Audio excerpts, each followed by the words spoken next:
This next speaker is Irwin Schiff. He is a native of Connecticut and graduated from the University of Connecticut in accounting and economics. He is an author and well known for his work, or he's well known as a tax protester, I guess. But his work on taxes and monetary systems and so forth in this country. He has over 400,000 books in print, and since I've just about exhausted my knowledge of this, I'd like to introduce Irwin Schiff.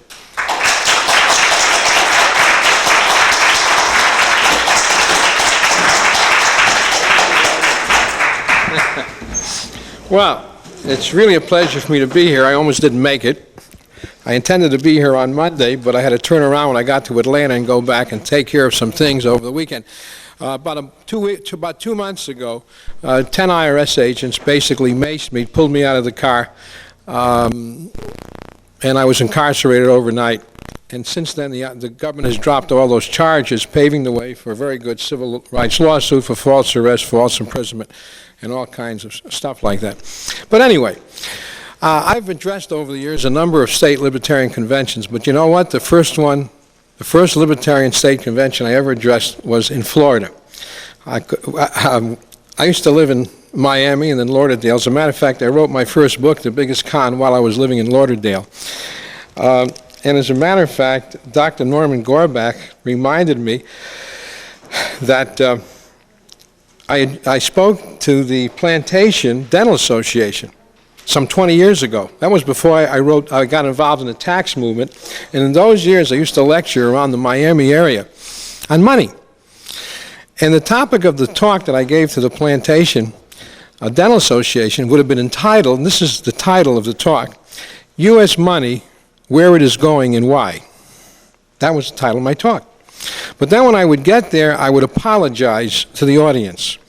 I would say, I'm afraid I got you here under false pretenses, because the title of my speech should really be U.S. Money, When Did It Go and How?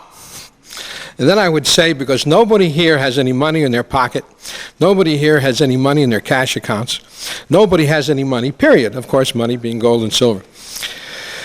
I gave this talk, I remember it was a Kiwanis Club in Coral Gables.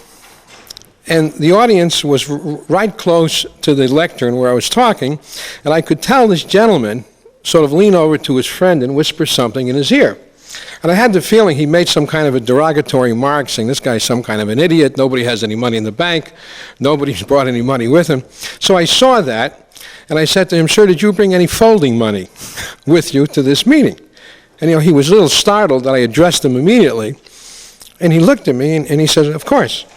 I said to him, well, could you give me some of your folding money? And he gave me a $5 or $10 bill. And I looked at it and I says, this says it's a note. It's a Federal Reserve note. Apparently this is a promise to pay money. I said, but did you bring any money with you? I didn't ask you for notes. I asked you for money. And all of a sudden there was a lot of snickering going on, and I couldn't understand what was so funny. What I didn't know, he was president of the bank in Coral Gables. And he was all flustered. I said, I asked you for money, sir, not notes. Presumably a note is a promise to pay money. Anyway, he got all flustered, and everyone was laughing, and it was only until later that they told me that he was the president of the Coral Gables Bank.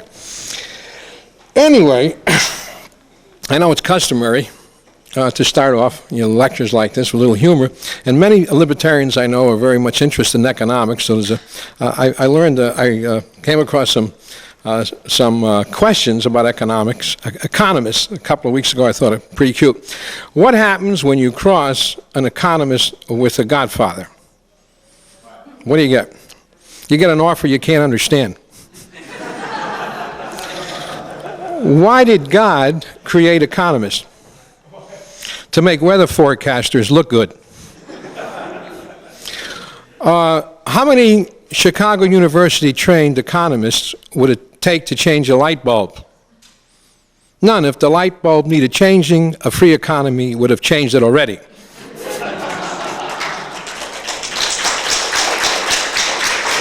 Anyway, ladies and gentlemen, at the expense of being a defeatist, I must suggest to you that the likelihood of the Libertarian Party of installing a candidate and being in a position to install any kind of an agenda to put our programs, to pass any programs we might suggest, is not existent. Let me suggest why. There are 20 million Americans who now work for the federal government, state, federal, and local government. 20 million. More people now work for government than are employed in our manufacturing industries. 45 million Americans now get a check every month from the federal government, whether it's Social Security, disability, some kind of a pension plan of one kind. That's 65 million right there. There are 13 million people who are now drawing pensions from city and state governments. And there are at least 13 million people who are still members of unions of one kind or another, who would not look too favorably on our belief in right-to-work laws, and whose ability to extort extortionary union contracts, labor contracts, are the result of the support they get from government. Now, if you total up that's 90 million people. Now, there's a certain amount of double counting. Let's bring it down to 80 million. Now, you might be told that many people now realize that government doesn't work. But unfortunately, some 80 million people thinks it works for them. And the fact is, we can't outvote them. And anybody who thinks we're going to outvote them and install a libertarian candidate who can install a libertarian agenda is simply totally unrealistic and is off in a dream world. So what is the purpose of running? Why should we waste our time, our effort, our money, and our energy? Because a presidential campaign allows us the opportunity to reduce the power and influence of the federal government and expose the criminality of the government. And as a matter of fact, while most people, unfortunately, too many people now have an interest in big government, there are a lot of people who have their own little agendas. And I think they would gravitate to a party who articulated their primary concerns. Along these lines, I've prepared what I want to suggest a Libertarian adopt is my suggested platform for the Libertarian Party. If those of you who don't have a copy, you raise your hand, a friend of mine, Dr. Ray Hartman, will see that you get it. I am suggesting that the Libertarian Party adopt this platform, which addresses 10 issues. And I defy anybody to find any fault or argue with any one of these 10 issues. Now, I believe, of course, in a lot of issues that would attract argument. As a matter of fact, Joe and I did a radio show yesterday, and someone brought up the question of a pornographic store in the neighborhood. What should they do with it? Now, of course, he wanted me to say that the government should pass laws making pornographic shops illegal, and I pointed out that I don't believe in censorship, and one man's pornography is another man's art, and somebody would consider Goya's nude, which is on a Spanish stamp, pornographic. But I pointed out that apparently somebody wants that material. You can boycott the store, but the point is, getting into a discussion of pornography is going to turn off a lot of people. Our position is correct, but a lot of people are not going to accept it. Our position on free trade is correct, but I don't have time to explain the laws of comparative advantage. Many people automatically believe if you allow cheap foreign goods coming in from overseas, you put people out of work in this country. That's not true. But let's be realistic. We are not going to change the laws. We're not going to be able to change the tariffs position in this country. We're not going to install libertarian candidates who can change that. We're not going to be able to change immigration laws. I'm for open and free immigration, but many people think that if you allow a bunch of foreigners coming over here, again, you're going to throw Americans out of jobs. That's not true. But many people believe that. Now, the typical American voter has for years been conned by politicians appealing to his greed. Something for nothing. That's the way politicians have been getting elected. Federal aid, government aid. Well, we know there's no such thing as government aid because what the government gives to one person, it takes from another, and it wastes about half of it in the process. But we don't have time to explain all that, and this is why the basic libertarian philosophy has gotten us no place. In the last 20 years, we really are moving no place because too many people are simply not going to buy our economic views of government. However, they will accept the fact that we can expose the criminality and the duplicity of government. And I don't have to present my own agenda because I'm not going to win the election if I get nominated. But what I can do is that I think I can get 8 to 10 million votes by addressing specific issues and acting as a political lightning rod to attract various segments of society who have one issue in mind, and they're absorbed with that issue. And they may not agree with my views on abortion and freedom of choice, and they may not agree with my views on pornography, and they may not agree with my views on immigration, but because they are so, would be so attracted to my particular position on the one issue that they're in favor, they'd overlook all those other issues, and I believe I would get their votes. Now, what are these 10 issues that I believe would enable us to get 6 to 8 million votes and convert the Libertarian Party from an insignificant pimple on the body politic, which is, let's face it, which is what we are? They don't even report the votes we get. Okay, let me suggest a few things here, if you want to look at my platform. With respect to the income tax, and I would want, in the current libertarian platform, it says that we want to abolish the income tax. Well, ladies and gentlemen, let me tell you something. There's nothing to abolish. I sell the Internal Revenue Code. I'm probably the nation's leading retailer of Internal Revenue Codes, and I color code it, and I give you 2 pages of instructions on how to use it, because there is nothing in here that says anybody has to pay income taxes. But if you go into an IRS audit situation with an Internal Revenue Code, this is like holding up a cross to a vampire, because this is the law.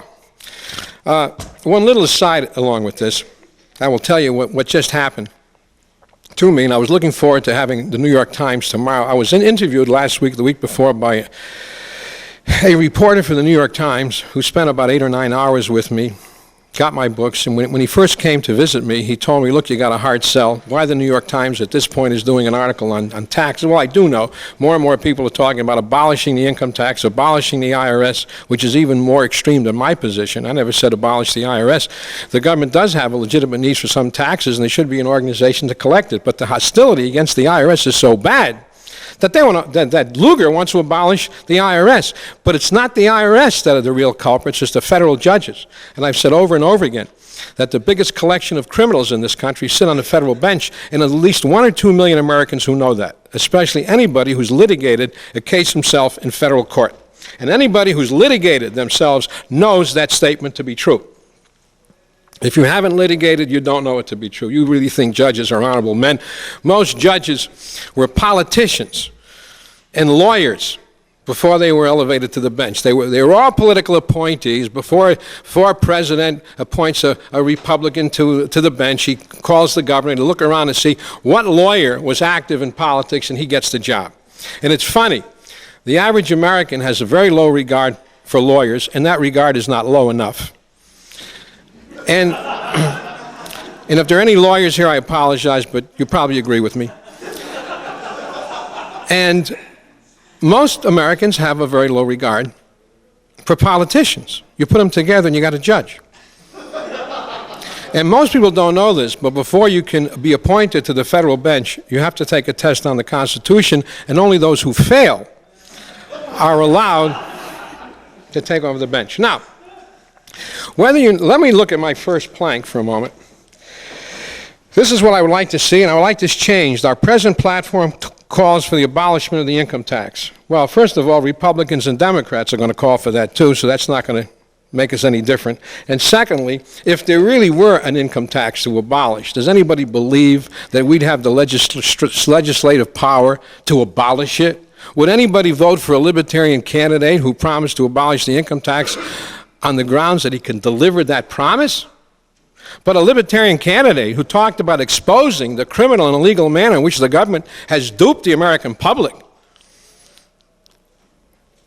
will attract some 10 to, well, right now the IRS admits that between 10 and 15 million Americans no longer file income tax returns. Now, a lot of these people pay, but they don't file. Matter of fact, I met such an individual here just today, or yesterday. And I said, well, you pay but don't file. I file but don't pay. That's a much better situation. Incidentally, for those of you who do pay, I'll show you how to get all the money back that you might have paid this year, and I can show you how to stop your employer from taking taxes out of your pay next week. The point is, how do you think, right now there are over 2 million Americans with federal tax liens on their property. All those federal tax liens have been laid on their property in violation of both federal law and state law, and I can prove this in a matter of 2 minutes if I have to. But the point is, how do you think you would respond to a candidate who told you that your lien was on your house illegally and might even offer you a method of taking off that lien? The point is there are between 10 and 15 million Americans who now do not file. We have what we call the so-called tax protesters. We're not really protesting.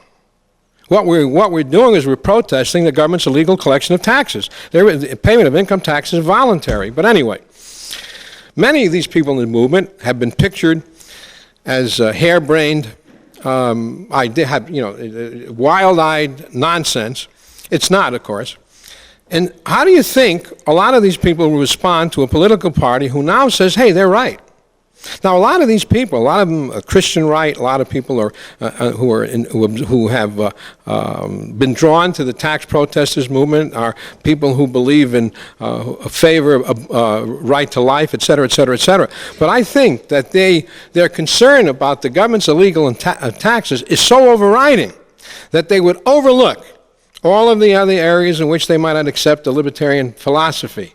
But because we came out and said, they're right, there is no law requiring people to pay income taxes, and everybody in jail today on a tax crime, whether it's tax evasion or willful failure to file, has been put in jail illegally. And in the tax-resistant movement, there's about 10 or 15 newspapers circulating in different parts of the country, and I think we could easily pick up 2 or 3 million votes just on that one issue alone among people who couldn't care less about the other issues we talk about. Let me get back to the reporter for the New York Times who came to visit me. He originally told me, you know, you got a hard sell here, you know, that I said, I know that I'm struggling with the cognitive dissonance. I said, because you have a deep-seated belief that you're required to pay income taxes, and then you're going to reject almost everything I tell you to prove you're wrong, but okay, let's go. Well, I think I basically convinced him at the end. The story was supposed to appear in tomorrow's Sunday paper with pictures of me and my books. But I just found out they told me it's going to appear Wednesday. That alone can blow the income tax. Because what I said to this reporter who's on the business desk, I said, look, I'll give you $5,000 if you can cite any law that says you have to pay income taxes. When I spoke to him Thursday, I said, call Margaret Milner Richardson, who's the Commissioner of Internal Revenue. She'll accept a call from the New York Times. I said, you tell her that I'll give you $5,000 if she tells you any law that says you got to pay income taxes. Well, he called her. He didn't tell me he called her, but I found out he called her. So I said to him Thursday, did you call Margaret Richards? Did you call the Commissioner of Internal Revenue? He said, yes. I said, did you ask her what statute requires you to pay income taxes? He said, yes. I said, what did she tell you? He said, she told me, well, any statute she might identify, I wouldn't accept it anyway. That was her answer. I said, did you tell her to cite the statute and let me be the judge of that? He didn't say anything. I said, are you going to print her response? He said, yes. Well, what will happen if that story goes in? Because I gave him the names of a few people. He called up a fellow by the name of Tim Deaton, who operates his own computer company outside of Indianapolis. Very bright guy. He came to a seminar of mine, and he heard he didn't pay income taxes, and I could get him back all the money he paid in taxes that year. He told the reporter that. He went to his accountant. He brought my latest book, The Federal Mafia. He said, look, you refute this. Find anything in it that's wrong. His accountant said, look, there's nothing in it that's wrong. He filed a zero income return as I had suggested and got back $30,000. He told that to the reporter. I then gave him the name of Gary Harris, who was a businessman in Cleveland, who has a number of businesses and who bought 10,000 copies of my book and is now is advertising my books in billboards in Cleveland. And Gary told me when he asked me to come to Cleveland, he put me in a room with 3 lawyers, which he did, and he asked 2 of them who worked for Gary, and he asked them to take apart what I was saying and prove me wrong, and Gary said and told the reporter that their heads were spinning and they couldn't prove anything I said. Also, he stayed around and he heard me I have a talk show in Las Vegas, and he heard 2 hours on Wednesday night, and we got about 30 calls. All of them were supporting. And he knows that for the last 4 months in Las Vegas on my own radio show, I've offered to pay $5,000 to anybody who can identify any law that says you have to pay income taxes, and nobody called, even though I can pick up the Internal Revenue Code, and these are all the red, every one of these red flaps here, show another tax that's required to be paid in the code itself. But there is no tax. There's no income tax that is required to be paid, which means this issue goes beyond the issue of taxes. It means for the last 50 years, the entire federal establishment has been engaged in a monstrous fraud and have been actually putting people in jail for violating laws that don't exist. There are no penalties in here with respect to income taxes. I don't know. I sell this. Okay, now, what does that mean? It means the entire federal judiciary should be replaced. Pat Buchanan is right. He says the same thing. He's right. The biggest collection of criminals in this country are sitting on the federal bench. They've been putting people in jail illegally. They've been allowing the IRS to seize property illegally. You're looking at a man, they took $250,000 of my property, and they would never give me a hearing, either before the seizure or after the seizure.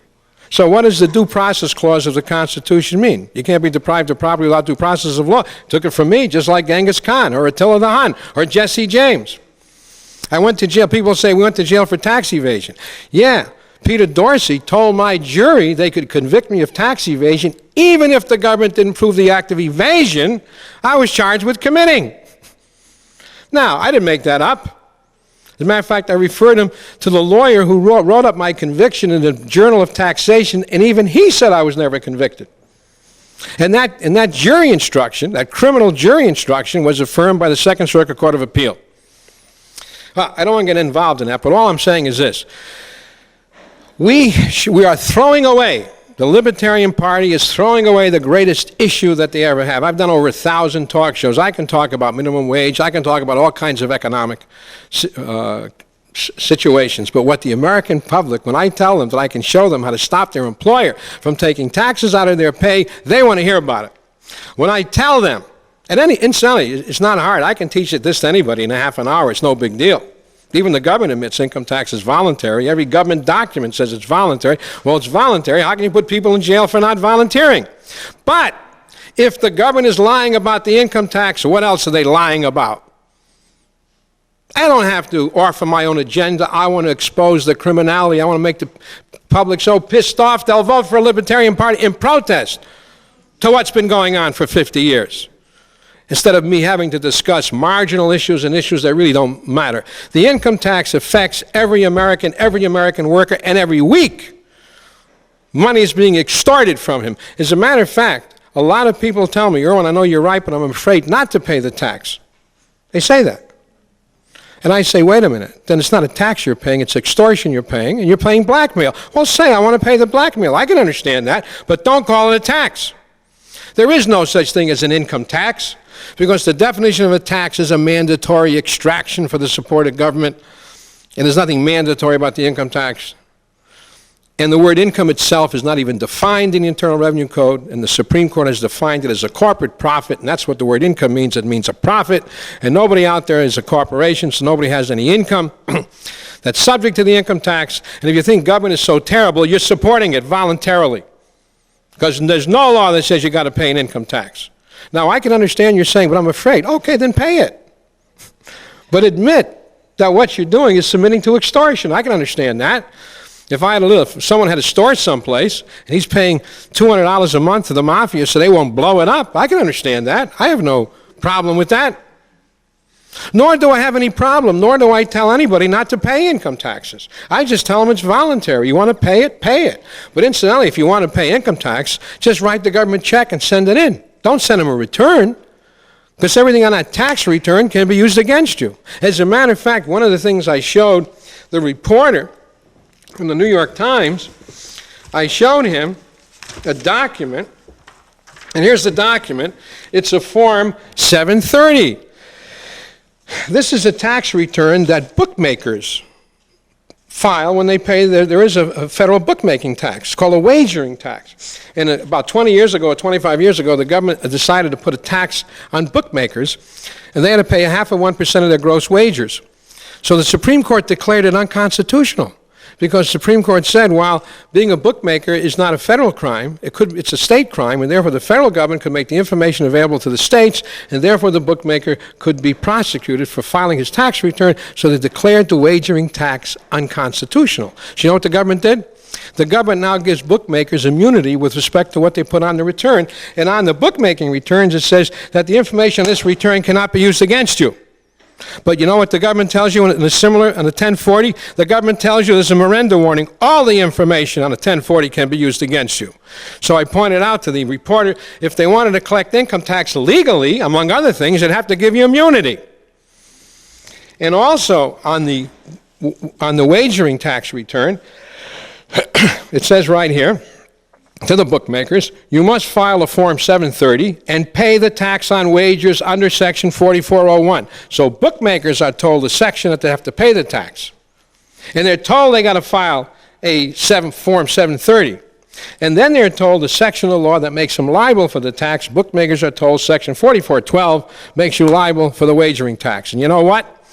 On a 1040 booklet, there is no mention that you got to file a 1040, nor is there any mention of what law requires you to pay the tax, nor is there any mention of what law makes you liable, because there is no such laws. So here the Libertarian Party has a perfect issue. The illegality with which the government has been collecting taxes from the American public, and if the government can lie about that, what else is it lying about? Well, every libertarian should know it lies about everything. It lies about economic growth. It lies about the legitimacy of our money. Among other things, the unions like to take credit for the increase in wages in this country. Like, wages have gone up in this country. Well, the fact of the matter is the average American earns half as much money as the average American earned in 1920. How is that? Well, I'll tell you how you can check this. If you look at an almanac, you'll see that the average wage of an American in 1920 was $30 a week. But remember, no Social Security came out, he got $30 a week. And chances are his employer gave him a $20 gold piece and a $10 gold piece. So he got an equivalent of 1.5 ounces of gold. The average wage today, I just checked the labor statistics, the average work week is just under 35 hours, and the government claims the average wage is $10 an hour. I doubt that, but I'll take their figure, because I don't accept any statistic the government gives me. They make everything look better. But let's take $10 an hour. That's $350 a week, gross. Chances are that after Social Security and withholding taxes, chances are that worker has received no more than $275. And with gold at around $400 an ounce, he just about buys himself 3/4 of an ounce of gold. So the average American today gets 3/4 of an ounce of gold, where the average American in 1920 got 1.5 ounces. Now, of course, if you were an American in 1920 and you didn't get $30 a week but only $15, your wife would have to work too. That's why women are working in this country, because they're making half the wages. So there is no economic growth. We'll get to that in a moment. Anyway, I believe that changing the plank in our platform, not to abolishing the income tax, but exposing the illegal manner in which the government is collecting the tax, and saying those people who want to pay it, but those people who don't want to pay it should not be illegally prosecuted and harassed. And that, I think, would pick up 2 or 3 or 4, maybe more million votes. Okay? Now, the next plank I would like to see in our platform is the one abolishing the Federal Reserve. Now, if you read my plank, the Federal Reserve should be abolished because it accomplishes none of the things for which the Federal Reserve was created. It was principally created, and as a matter of fact, the name of the Federal Reserve Act initially was to provide for an elastic money supply, which means as conditions, as the economy expands, you expand the supply of money. But if there's a recession and the economy slows down, you contract the supply of money in order to keep prices stable. But what our government has been doing is always expanding it, never contracting it. To monetize government, it's all there. The point is, there are at least 2 million Americans who absolutely fear the Federal Reserve. They think the Federal Reserve runs the government. They think it's a banking conspiracy. They think, whatever they think, they want to abolish the Federal Reserve for whatever the reason is. Most of their reasons, I believe, are nonsense. But I don't care. They want to abolish the Federal Reserve. And if we have one party, for good reasons, that want to abolish the Federal Reserve, and it should be abolished for a legitimate economic reason, because all the Federal Reserve is doing now is monetizing government debt. And that was not what it was formed for. It was formed to rediscount commercial paper. And as a matter of fact, another reason was to put into circulation note currency of a better quality than what was being put into circulation by private banks. But no private bank ever issued a note saying we're never going to redeem it. So the Federal Reserve note today is of a poorer quality than any note ever issued by any bank. So let's talk about abolishing the Federal Reserve. Now, who can challenge that claim? The Constitution says only gold and silver coin can be legal tender. Since when can the government make the dishonored notes of a private corporation the money of account and legal tender of the United States? The thing is ridiculous. All right, what's my next claim? With respect to what can constitute U.S. legal tender. Now, I have a Constitution here, which I published myself, as a matter of fact. It's color-coded. Articles 1, Sections 8 and 10, 5 and 1 of the Constitution, said that only gold and silver can be legal tender. Now, if somebody wants to make something else legal tender, let them amend the Constitution. Now, who can argue with that plank? That's what the Constitution said. And we should be the party of the Constitution, which is a libertarian document. I know that some libertarians are opposed to taxation. Let me just say this. That, to me, is an irresponsible position. That makes it sound like a bunch of anarchists. I'm not opposed to taxation because there's some legitimate services the government does provide, like police protection, courts. We can go to the extreme and say we can organize neighborhoods, but we could. But the American public won't accept that, and we certainly need a defense. The point is, if the government were required to collect taxes pursuant to the 3 clauses in the Constitution, they couldn't collect 95% of the taxes they collect now, because all direct taxes have to be apportioned, which would make it almost impossible for the government to collect legally the income tax, because it would have to be apportioned, and I could explain what that means, but they could never do it. The point is, the Constitution was designed to keep government small. If we adopted these 10 planks, we would eliminate 90% of the power of the federal government to interfere in our lives, which is what we want to accomplish. Not elect the president, which we're never going to do, but focus on where the government is acting so illegally that numbers of Americans would say enough and maybe gravitate to the Libertarian Party because we're raising issues that no other party has the courage or the ability to raise, because they've all been a part of it, Republicans and Democrats alike. With respect to foreign aid, do you realize nowhere in the Constitution is the federal government authorized to tax Americans for the benefits of a foreign country? See, typically Congress, they don't care about the Constitution. They don't have the vaguest idea of the limitations imposed on government in the Constitution. Let me tell you what the Constitution says in Article 1, Section 8. Congress shall have the power to lay and collect taxes, duties, imposts, to pay the debts and provide for the common defense and general welfare of the United States. Period. They can tax you for the general welfare of the United States. They have no authority to tax you for the general welfare of some foreign country, as necessary and noble as that may be. They have no authority. Now, there are a lot of Americans, for ethnic reasons, want to support some foreign. Let them do it. And if the federal government wasn't taxing so heavily, many Americans would have far more money to buy the bonds and give money to foreign countries. And if they want to do it, fine. But the federal government cannot compel an American to pay tax for the benefit of some foreign country. This does not include military aid, because since the federal government is authorized to spend money for the common defense, if they want to make an argument that arming some foreign country, well, I can't quibble with that. But economic aid is barred by the Constitution, and there's nobody who can justify foreign aid. It's giving away our wealth, and the Constitution doesn't allow it.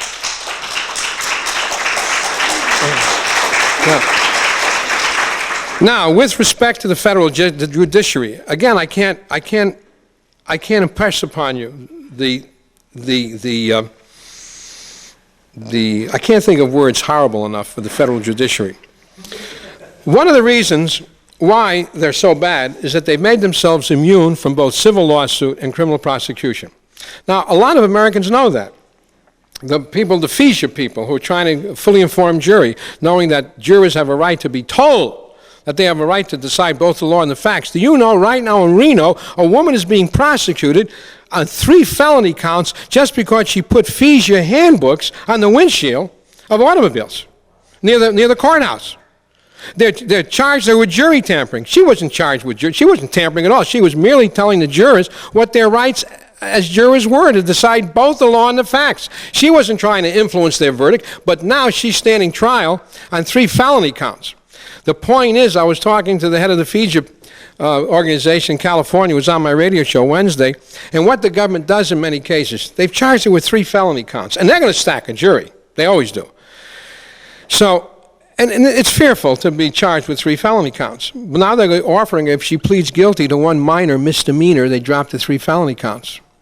And one is tempted to do that, except if they do that, it would be a blow to FIJA, suggesting that there's something wrong with the handbooks. What the government does in many cases, they'll charge somebody with tax evasion and then tell him if he doesn't, which is a felony, but offer him he'll plead guilty to a misdemeanor, which is willful failure to file, or else they're also going to charge his wife with a felony. And I've heard people who pleaded guilty to willful failure to file because they didn't want their wife to also be charged with tax evasion. That's how your federal mafia operates. Okay. What the government has done is this. What the judges have done is this. 42 U.S.C. 1983 allows anybody to sue any government official who deprives them of certain constitutional rights.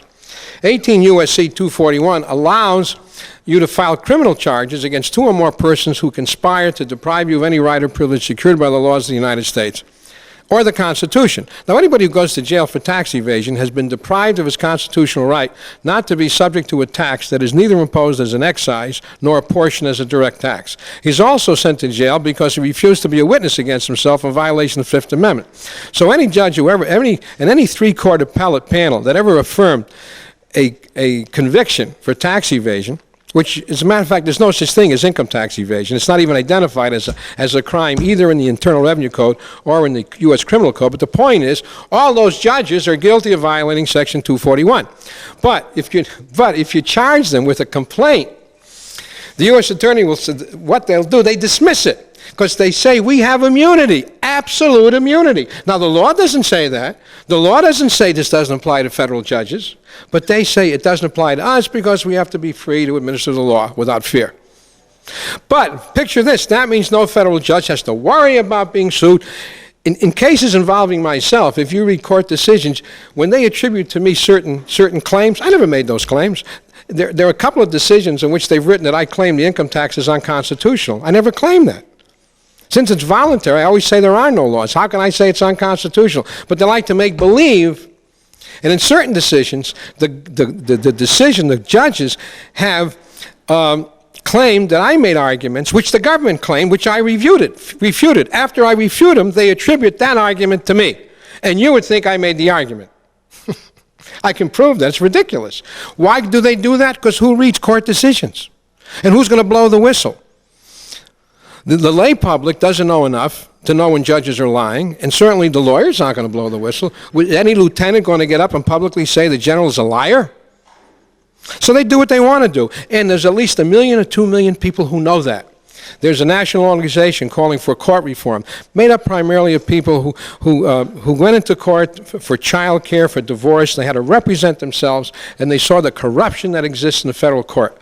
And if we came out making judges specifically liable for any misstatement, material misstatement or fact or law, and they do it all the time, I think they'd vote Libertarian just on that platform alone. Now, with respect to the assistance of counsel, the Constitution says anybody has a right to the assistance of counsel. Now, the lawyers have made a monopoly, and they say, no, you got to be a member of our brotherhood. Remember, those lawyers who are a member of the bar, they are not licensed by the state, because the bar, member of the bar, it's their own little bar. And I wanted to sue a lawyer in New Haven for malpractice. I couldn't get a lawyer to do it. The lawyers won't even take it. I would love to have gotten a paralegal because I could have proved the charges very easily. Because if you belong to the New Haven County Bar, one of the conditions that you belong, that you won't sue another lawyer for malpractice. And I tried to sue Judge Dorsey, which I did, but another judge dismissed my lawsuit. I called 3 or 4 lawyers to take the case. I had an open shut case against Peter Dorsey. And 2 or 3 lawyers said, you want me to sue a federal judge? I have my practice in federal court. You want me to sue a federal? They won't sue a federal judge. So federal judges are immune from suit, and of course, you know, power corrupts and absolute power corrupts absolutely. So federal judges have nothing to worry about. They can make up the law, they can make up the facts, they can write anything they want, and they do it. Let's make them liable, specifically. And that would pick up a couple of million votes. with people who may not see eye to eye on abortion, on people who may not see eye to eye with us on trade. But on this issue, since we'd be the only party making judges accountable, that issue is strong enough with them, as far as I'm concerned, they would embrace the libertarian position. Now, about assistance of counsel, let me just tell you what happened. I told this to the reporter for the New York Times. This fellow I mentioned before, the businessman in Cleveland who bought 10,000 copies of my book and now advertising my book on billboards, was representing himself in court, because even though he has 2 lawyers on his staff, because lawyers are afraid to raise certain issues, because he can be disbarred. So he's been representing himself. I've been helping him draw up pleadings, pretrial motions. Anyway, he decided to hire a lawyer, a guy by the name of Jeff Dickstein. He was the lawyer who was responsible for 18 people being found not guilty in Tennessee about 3 or 4 years ago, all on tax charges. And Jeff knows his stuff. So he went into court with Jeff Dickstein about 2 weeks ago in Cleveland, and he's a member of the bar, and the judge would not allow Jeff to represent Gary Harris, and told Gary there were plenty of lawyers in Ohio to get an Ohio lawyer. What right is he to tell Gary Harris who's going to represent him? Because he's afraid of Jeff Dickstein. So what happened again last week, Gary told me, he got another lawyer. This time the guy was from Houston, the underground lawyer. I forgot his name, Sims or something. You may have heard of him. Now, he came all the way from Houston, went into court with Gary Harris, and the judge wasn't sure whether he was going to allow him to represent Mr. Harris. Should a federal judge have that kind of power and authority? Of course not. And that's what the American public should be told. The corruption that exists in all branches of the federal government, including the federal judiciary, the worst branch of government we got. But the reason why there have been stories like Teapot Dome exposing corruption in Congress, exposing like the Watergate, exposing corruption in the executive, but there's never been a book exposing the corruption in the courts. Why? Because the average layperson doesn't know what the law is. He doesn't know. He doesn't read cases. He doesn't read decisions. But anybody who's been in court knows the corruptions that are there. Because, again, our judges are lawyer politicians. What do you expect? Now, with respect to Social Security, I'm saying, I don't have to give answers. I don't have to tell you what my program for Social Security might be. I'm never going to be around to install it. So I discuss it. The only thing I can do is expose the fraud with which the government has been presenting this chain letter to the American public. The government, I am saying that as a party, we want the government to stop using such terms as trust funds, trustees, funding, contributions, insurance, because there is no such thing as the Social Security trust funds. They don't exist.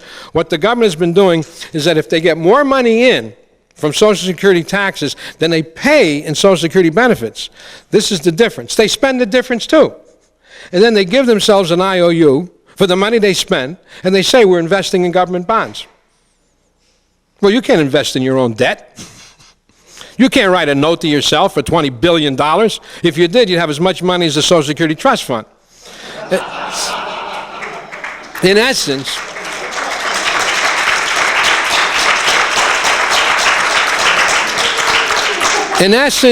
now what the government is doing now is saying that the trust funds are okay until the year 2020.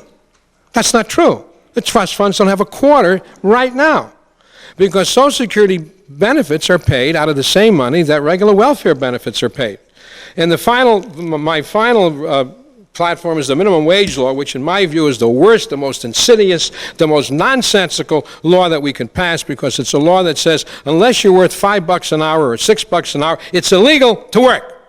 And therefore the government has consigned many marginal people to a life without learning skills or trades, and forcing crime when they have to engage in all of this other stuff. So now, these are 10 issues we can focus on. Do we need any other issues? No. I mean, why raise issues that they can find fault? I'll discuss abortion if you want to hear it. I'll discuss making drugs legal if you want to hear it. But many people don't want to see crack dealers running around the street. If I have to discuss our failure, fine, but I want to focus on what, in my view, has given the government all of its illegal power, its ability to illegally collect taxes, its ability to illegally create note currency, its ability to... Now, incidentally, if you take the Libertarian Party's plan, it's 38 pages. And and if I were to handle this to a reporter or to a talk show host, he's going to ask me questions on these 10 issues. And who's going to find fault with our position on these 10 issues? Well, I think my time up? What I'd like you to do is have some time to answer some questions. Okay. We'll cut into the break that we planned. We'll take 12, 13 minutes right now and maybe answer. So I'll be happy to take any questions on anything I've said. Yes, sir.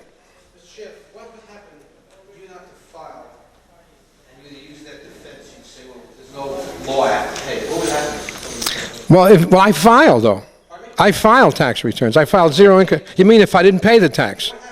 I'll tell you, you don't know what happens when you don't pay income taxes? No. You use your defense to say there's no law.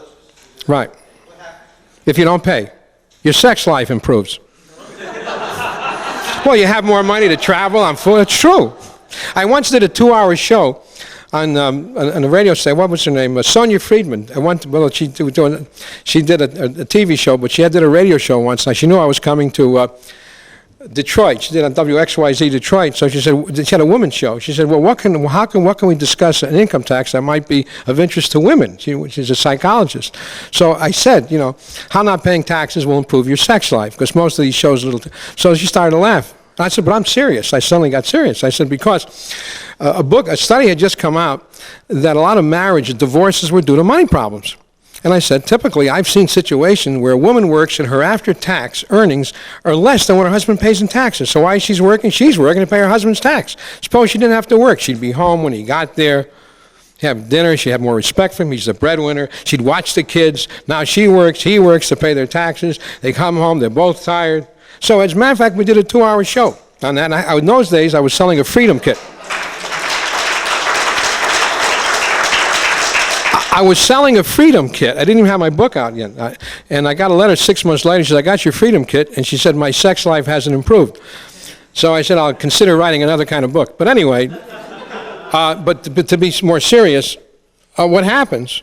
You end up not paying taxes. Every time you're assessed with the tax, you say, I don't have to pay it. No. You can't be assessed. The only way, the income tax is based on self-assessment. The assessment is made when you file a tax return swearing you owe a tax, but don't swear you owe a tax. I swear I have zero income and a zero tax. I don't assess myself.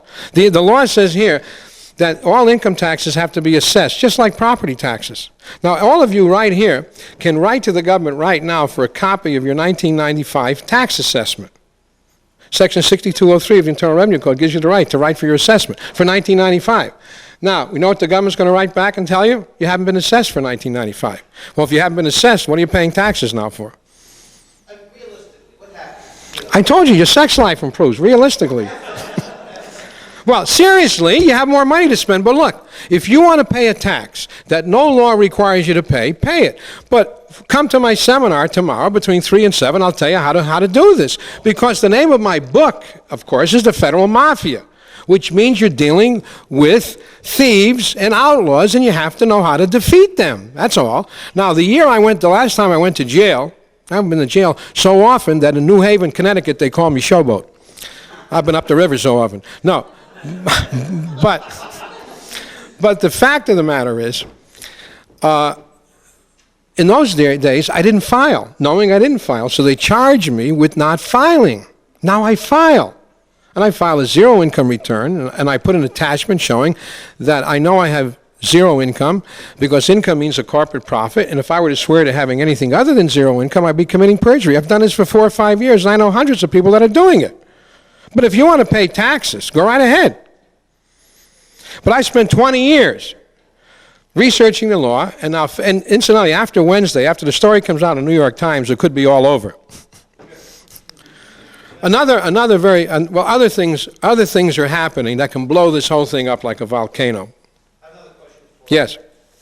Your purpose, really, though, not realistically expected to elected, is it to show how competent the sons of the government is, correct? I didn't hear the question. The real reason for running is to show the government to the liars and competent they are. Is that right? That's the real reason for running? Well, one of the reasons I want to run is to expose. I'll tell you why I'm running. I'll tell you why I'm running. As a matter of fact, at the last election, I sent Moreau, and I knew his campaign. One of the people working for his campaign was Jim Lewis from Connecticut, and Jim Lewis himself went to jail for failing to file because he came to one of my seminars in Connecticut. But Jim Lewis knows. Anybody who reads my books knows you're not required to file and pay income taxes. I mean, I sold 200,000 copies of how anybody can stop paying income taxes, and to my knowledge, not one copy was ever brought back to Walden or any of the stores where it was purchased. But anyway, so I sent Moreau into his campaign copies of the federal mafia, and I was hoping that when I watched him on C-SPAN, he would say, and the government has been illegally collecting income taxes from all of these people. And I was shocked when I heard him say he wants to abolish the income tax. I mean, what good is that going to do us? So anyway, I spoke at the state convention in Ohio last year or sometime. And frankly, I was yelling at libertarians, and that's what I've been doing for the last 4 or 5 years. I said, you haven't been using your greatest weapon against the government, the illegal manner in which they're collecting income taxes. And I said, that's what you should be talking about, because that gets attention. Look, I've done a lot of radio shows. I'm willing to talk about inflation, money, but what people want to hear about, I was on a black station in Memphis. This is a couple of years, this year sometime. I was supposed to be on for 1 hour. It's a 50,000-watt black-owned station in Memphis.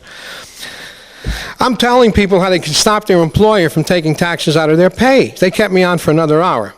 Now, suppose I were telling these people about trade and about open, and you know, they're interested in not paying taxes, and they kept me on for 2 hours. And I think if I'm saying I'm the Libertarian candidate for president, vote for me, you'll never have to pay income tax again, I'd get all their votes just on that issue alone.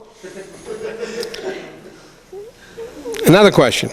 Yes? Do you have a copy of the Constitution with you at this Yeah, I have it right here. I publish it, as a matter of fact. It's called The Tax Rebel's Guide to the Constitution of the United States, and to my knowledge, it's the only color-coded one ever published. Because if I remember correctly, it says that nobody except Congress can make gold and silver coin legal tender. No, as a matter of fact, what the Constitution says is this. First of all, the Constitution was designed to keep paper money from ever being circulated in this country. What the Constitution says is this. It says, no state shall make anything but gold and silver coin a tender in payment of debt. That means no state, what is legal tender in the United States can only be gold and silver coin. I always interpret that as being one of the 50, what is now the 50 states, in other words. It says no state can make anything but gold and silver coin a tender. Now, remember, the Constitution does two things. Like, it gives the government power, and anything the Constitution doesn't give the government, it doesn't have, and it denies powers to the states. See, the states have broad power. So the Constitution limits their power, and when it limits their power, they don't have it, and then it gives power to the federal government. And anything it doesn't give to the federal government, it doesn't have. So what powers over money does the Constitution give? Because sometimes a lawyer will say, well, the Constitution says that no state can make anything but gold and silver coin. It doesn't say the federal government can't make anything. But it doesn't have it. The Constitution doesn't have to limit the government's power. It has to give the government power. And all the Constitution says in Article 1, Section 8, Clause 5, the government can coin money. And what's the only money they can coin? Gold and silver, because that's the only thing that can be money in the United States. And regulate the value thereof. That's it. Coin money and regulate the value. Now, as a matter of fact, in the first 2 drafts of the Constitution, in that particular clause, it said coin money and issue bills of credit. And by the 3rd draft, they took a vote. The vote was 10-2, and they tore out of the Constitution any ability of the government to make its notes legal tender. And now what we have is legal tender. It's not the government's notes, but notes of a private bank, which are not even notes, because they're not promises to pay anything. What the Constitution was designed to do is bar legitimate notes issued by the federal government from being legal tender, and what we now have circulating is repudiated notes of a private bank. Worse than that. They couldn't even conceive of that. Now, incidentally, so the only ability of Congress, of course, is to coin money and regulate the value. So Congress is supposed to regulate the value of our money, right? But every morning, you get up, if you turn on the morning news, you'll hear the dollar went up, the dollar went down, right? Well, who's regulating the value of our money? The U.S. Congress? No, Alan Greenspan. When he either raises the discount rate or lowers it, Alan Greenspan determines the value of our money on the basis of supply and demand. But whoever gave him the authority to do it? But I would prefer Alan Greenspan to have his money on the printing press rather than Congress, because if Congress were printing money, you'd be wallpapering the walls with it right now. And I've heard people talk about debt-free money. But the point is, We want to be the party of the Constitution and show the American public how the federal government ignores it. And they'll vote for us because of these 10 issues which are indisputable. Yes, sir. Isn't the price of our money, the value of our money determined by foreign nations, what they will pay for exchange? Supply and demand, yeah. Well, what happens is that the foreign nations, we've been the recipient of reverse lend-lease. They've been shipping us goods, which is the balance of payments. We get $100 billion of real goods, and we pay for it in paper money, which we print. And the foreign governments are holding this paper, thinking that someday this paper may increase in value. Because America has this mystique. They can't really believe that our money is going down the tubes as it's going down. But let the dollar go below 70 cents. At some point, all these foreign governments are going to say, look, that's it. We're not taking any more of your paper money. It's losing value. We want real goods in exchange for the goods we're sending you. We don't have the goods to give them. And then our standard of living will drop like a rock.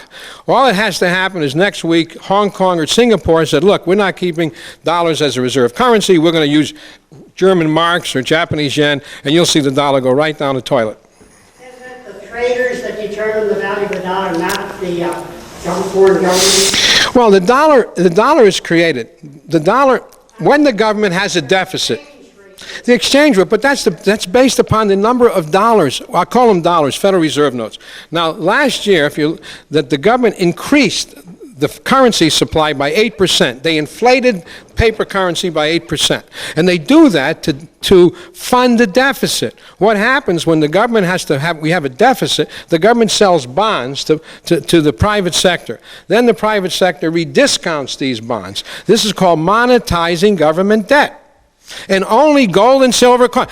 What I want to see is, and if someone says, well, what happens if we don't have any paper currency? Well, the private sector can issue their own note, because a currency is merely a money substitute. And the banks and we can create our own money substitutes. The point is, if the Constitution is the supreme law of the land, the Constitution says the government can only issue gold and silver coin. And if they had to pay their bills with real money, do you think we'd have $1.5 trillion deficits? Suppose you could write checks that nobody could cash. Would you write more checks? Well, that's what the government does. It pays its bill with checks that nobody can cash. Yes. On the significance of the fact that the United States Treasury does, in fact, now issue gold coins as in 1985. And is that our real money now? Yeah, but now they want 500 ferns. Right. Oh, incidentally, I'll give you a question almost nobody knows. If you look in the paper, you will see the government says it has $8 billion worth of gold. But it's valuing the gold at $43 an ounce, still at the old price. And at $400 an ounce, we have 10 times the amount of gold. Why doesn't the government report our gold stock at $100 billion? Why does it report it at $10 billion? Because at current prices, the government's gold is worth 10 times that, at least. It's worth at least $100 billion, but it's reporting it as 11. Why does the government report its gold stock at 11 billion when by current prices it's worth at least 100 billion? Pardon me? It's trying to pretend that the gold is an insignificant. No, that's not why he does it. Because if the government were to report the gold at 100 billion, that would be an official devaluation. So the government wants to pretend it hasn't devalued. The market has devalued the dollar. And for the government to recognize would be a devaluation of 90%, and the government doesn't want to admit it. So it continues to keep our gold at a fictional level because it doesn't want to make an official devaluation. Well, I see my time's up, ladies and gentlemen. I want to thank you very much, and I'll see you at my seminar.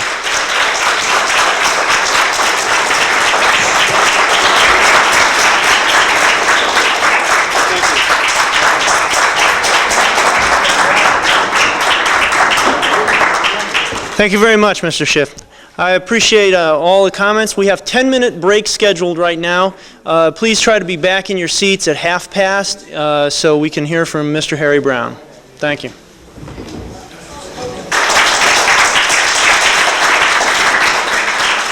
I don't think they want to hear anything I have to say. Harry Browne is an author and public speaker and an investment advisor. His 8 books have sold over 2 million copies, and 4 of them have reached bestseller lists. He became known in the early 1970s through a book called How You Can Profit from the Coming Devaluation. Also, How I Found Freedom in an Unfree World, and you can profit from the monetary crisis. This was a #1 bestseller on a New York Times bestseller list.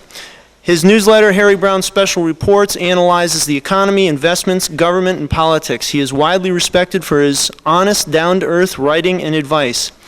He's a in-demand public speaker and has appeared on many talk shows. Without any further ado, Mr. Harry Browne. Thank you very much. Thank you very much. The mic is on, right? Yes. Terrific. Okay. I appreciate the introduction very much. As you know, probably know, Irwin and I have been traveling around the country giving these speeches at various LP conventions around the country. And a couple of weeks ago, somebody came up to me before I was about to speak and said, "I'm the person that's going to introduce you. And I don't want you to worry, I'm a reporter, so I will make it short, sweet, and 100% accurate." And I had my doubts, but I thought, well, why not give him a chance? So he got up and he said, "Our next speaker made $1 million in the gold market in London. Here's Harry Browne." And I stood up to this wonderful ovation, but when it settled down, I said, "Gee, I appreciate the introduction. It was short and sweet, but about the accuracy, in the first place, it wasn't the gold market, it was the silver market. And it wasn't London, it was Zurich. And it wasn't $1 million, I'd say it was more like 100,000. And it wasn't me, it was my brother." And he didn't make it, he lost it. So you can see I'm very pleased with the introduction I got today, so then that's what comes from writing your own introductions. I'm sure I don't have to tell you that there's a revolution sweeping this country. It is an anti-government revolution. It is not a Republican revolution. It is not an anti-Washington revolution. It is an anti-government revolution. And fortunately, it has been going on for decades. It has been building up for decades. What we are seeing in the last year or two is not something that has just suddenly descended on us for no apparent reason or because there's a Bill Clinton in the White House or anything of the sort.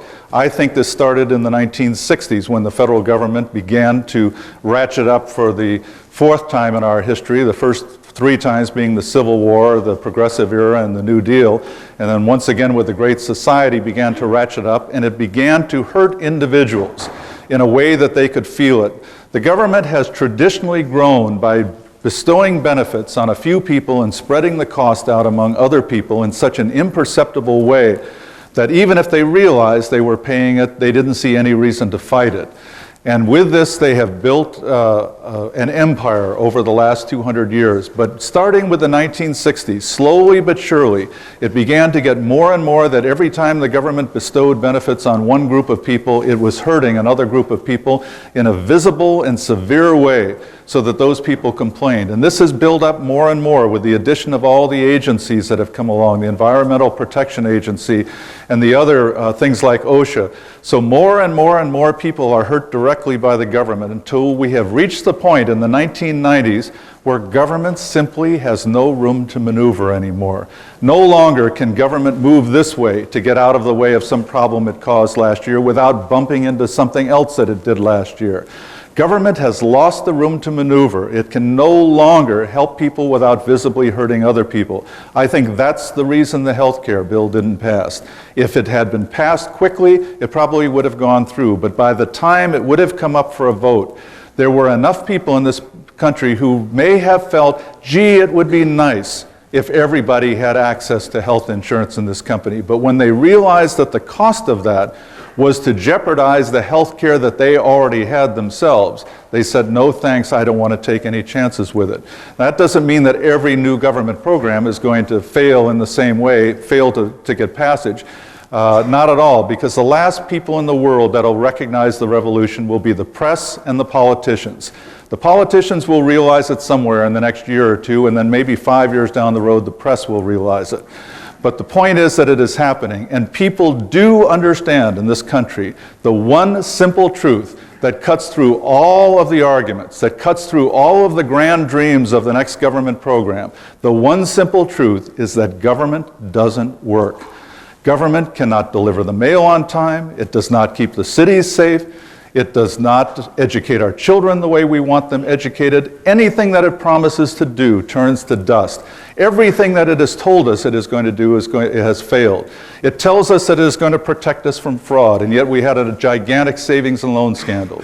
It told us that it was going to regulate the market so that nobody could get hurt, and yet every year there are gigantic class action lawsuits, all of which are testimony to the failure of government regulation. There is nothing that government can do that has worked. Government doesn't work, and you do not have to persuade anyone of that. All you have to do is to call attention to the obvious. Do you want some new government program? Do you think there's something the government must do? Well, you're asking the same people who deliver the mail to do it. Government can't deliver the mail. What makes you think it will do this thing that you want government to do? And yes, Irwin, all those people who receive checks also know that government doesn't work. The people who are receiving Social Security checks today are scared to death that they're not going to get them next year or the year after. They know as well as you know, and I know, that the system is built on sand, or there wouldn't be such controversy over it. They know that at some time in the future, Congress is going to have to take hard and bitter and severe steps to correct what has happened in Social Security, and that's going to mean either gigantic new taxes or it's going to mean a reduction in benefits. And those people who are on Social Security now know that those taxes are not going to be forthcoming, not in this climate. So they're scared to death that their benefits are going to be lost. Now, who has a program to take care of that? The Republicans say, no, that's off the table. We won't touch it. The Democrats say Social Security is inviolate. The Libertarians say, we want to make it right. There is only one way to make it right: get it out of the hands of the government once and for all, so that people will know what they're getting, know what they're paying for, and know what they will receive for it in exchange. Now, we have something to offer people on Social Security. The Republicans and the Democrats don't. To the old people, we say, look, we'll sell off all the government assets we have to. We'll buy you private annuities from Equitable, Prudential, whatever it is, whoever is selling them, we will buy them and make it available so that what you have been promised from Social Security you will get. But you will never be involved with the government again, and you never have to worry that when Congress meets in session it's going to take your benefits away from you, because your contract will be with Prudential or Equitable. To all of the people who are not on Social Security now, we offer the greatest gift the world could bestow on them. They will never again have to pay Social Security tax.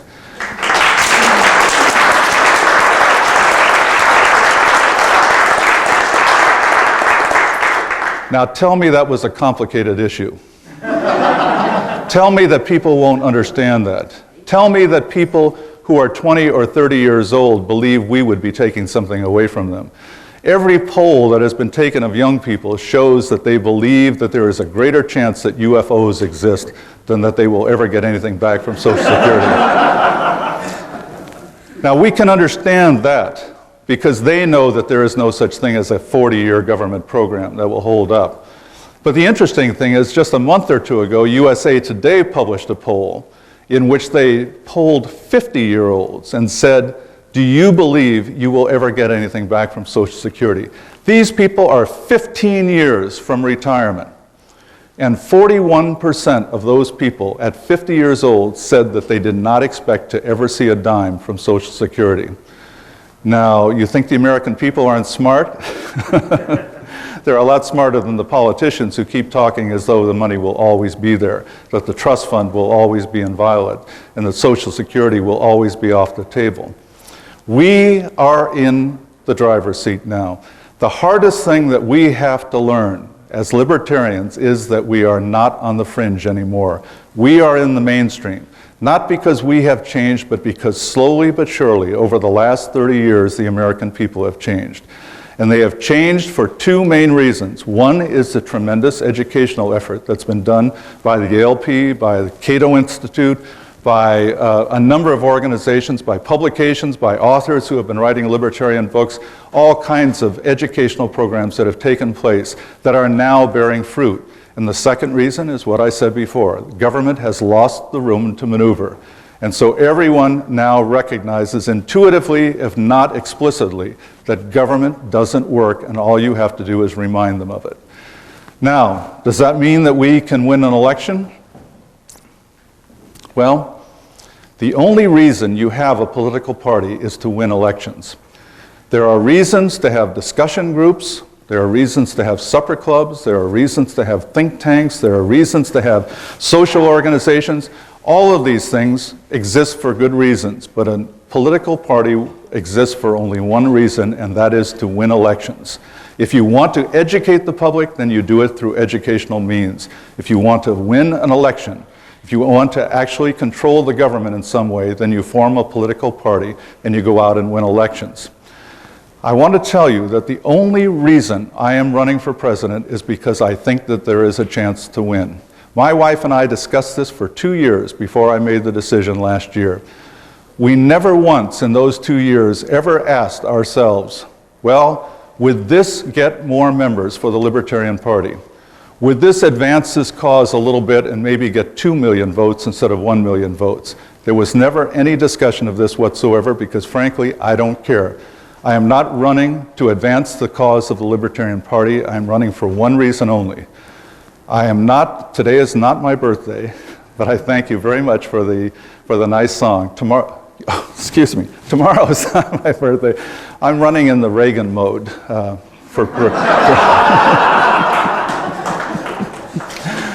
Tomorrow is not my birthday, Joe. Let's get it straight. Today is my birthday. I'm 62 years old. God, it only took 5 minutes to get to that point. I'm 62 years old. I figure that I want to live to at least 100 years old. The best way to ensure that I get to be 100 years old is to get rid of the FDA. Now, the point I'm trying to make is that the reason I'm running is because I want to live in a free country. And the only reason I'm running is because I think there is a chance, first of all, to win the election, and second of all, if I win the election, to actually do something to change the country and turn it around and send it in the right direction. If I didn't think there was a chance for either one of those things, believe me, I would be doing something else with my time. I have a life. I have a successful life. I've enjoyed my life. I have a wonderful wife. I have a wonderful career writing, advising people on investments and so on. The only possible reason to do this is to try to turn the country around.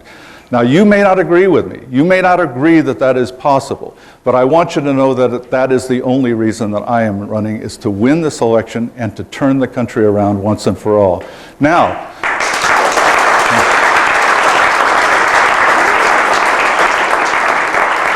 is there any chance to accomplish either of those things? Well, let's start with the second one. If you would, just for a minute, no matter what you think our chances are to win the election, just suspend disbelief, as they say, for a minute, and imagine that I actually have won the election and that I'm President of the United States. What could I do? Obviously, Congress isn't going to go along with me. They're going to be made up of Republicans and Democrats. And no matter how well we do in this election, we're not going to elect a majority of libertarians to Congress. I won't say we won't, but the chances are even less likely that we can do that than that we can elect a libertarian president. But we must assume that we are not going to have a cooperative Congress. So what can the president do? Well, the first thing the president can do is to pardon everyone who has ever been convicted on a tax evasion charge.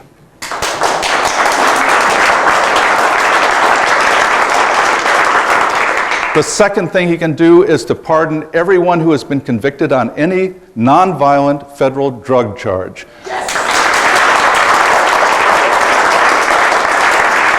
And by golly, there are an awful lot of people. We're talking about hundreds of thousands of people who are either languishing in jail now or are convicted felons as a result of a drug charge. Now, you may want to hold your applause because this is a long list. Pardon anyone who has been convicted on any kind of federal gun control charge. Pardon anyone who's been found guilty of insider trading. Pardon anyone who has been found guilty of violating any kind of FDA law. Put an end immediately to all asset seizure programs of the federal government. Put an end to any kind of due process violations that are going on the part of the federal government. Instruct the Attorney General that there will be no more Branch Davidian inquiries. de-enforce the BATF, de-enforce the DEA, even without the consent of Congress. Just make sure that most of these things aren't enforced. Now, Congress may complain. Congress may create all kinds of trouble. There may be a gigantic battle between Congress and the president, but at least there will be a battle for a change. That's the important thing, is finally there will be somebody in Washington that will be representing us. And whether I will win those battles, or win all of them, or win some of them, or win none of them at all, it will make an enormous difference, because as long as the battle goes on, the BATF is not doing anything, and the DEA is not doing anything, and OSHA is not doing anything, and all these people who have been inflicting havoc on all of the businesses in this country, and the property owners, and the people who are just simply trying to run their own lives, all of those agencies would be defanged for a period of time. So could a president make a difference? Of course, he could make a tremendous difference, even if Congress wasn't cooperative. But realize also that we're not talking about me being dropped down into the White House tomorrow morning by some miracle that happened. We would have run a campaign, we would have told the American people what I was going to do, and then I got elected. And if that were the case, then the American people would have given their approval to what it is I was going to do. Now, if you don't think that makes a difference, then you don't understand politics. Look at all these people today who have changed their tune in just the last 6 months in Washington. Before last November, nobody ever said anything in Washington about repealing the income tax. Now there are numbers of people who are talking about it. They're talking about it in the wrong way, but then they're politicians. What do you expect? But the point is they're talking about it. Before November, did you notice something? The Supreme Court in 30 years had not questioned the Commerce Clause of the Constitution, had not ever once said that that did not give the federal government the power to just regulate anything it wanted in the name of regulating commerce. And now suddenly we have a decision from the Supreme Court that says the Commerce Clause is not absolute in that way. The Commerce Clause, as a matter of fact, was written for an entirely different purpose, and there was a very eloquent decision written on this, an opinion written on it. And then we have another one in which they said that the federal government cannot just simply seize anybody's property or invoke a regulation that destroys the worth of that property and so on. Suddenly the Supreme Court is reading the election returns, as they say. If we elect a libertarian president, it is going to change the entire atmosphere of this country forever. Now, that doesn't mean that we will get rid of everything overnight. It doesn't mean that we will get exactly the kind of free society you want, but it does mean that we will be moving in the other direction. The Republicans are in charge of the revolution right now, and they are failing. They are losing, and they are going to lose even further. By a year from today, there won't be hardly a soul in this country who will have any faith in the Republican Party to carry this out. That sounds like an extreme statement, but all you have to do is think about it. Right now, there's grand talk about generalities. Government's too big, government's too large, we got to do something about it. Yay, yay, yay, yay, yay, wonderful. Taxes are too high, we've got to do something about it. We've got to get a tax cut through no matter what happens. A year from today, there won't be anybody in this country outside of Washington who will look at his own situation and say to himself, oh, boy, I'm glad the Republicans got control of Congress. Look at my tax load. It has been cut in half. I no longer have those burdensome taxes I had before.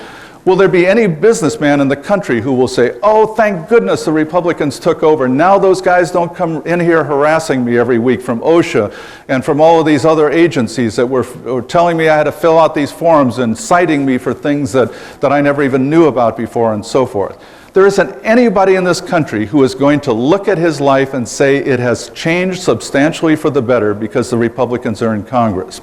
Now this will be the critical defining moment for the next 20, 30, or 40 years. Because either this will be the end of the revolution, as people say, less government is not the answer. They must have done something to cut government, but life is no better, so that isn't the answer. We have to look to something else, like a military dictatorship or some god-awful thing that they'll turn to. Or they will realize that the Republicans simply have failed, and it will be our job to show them that they have failed.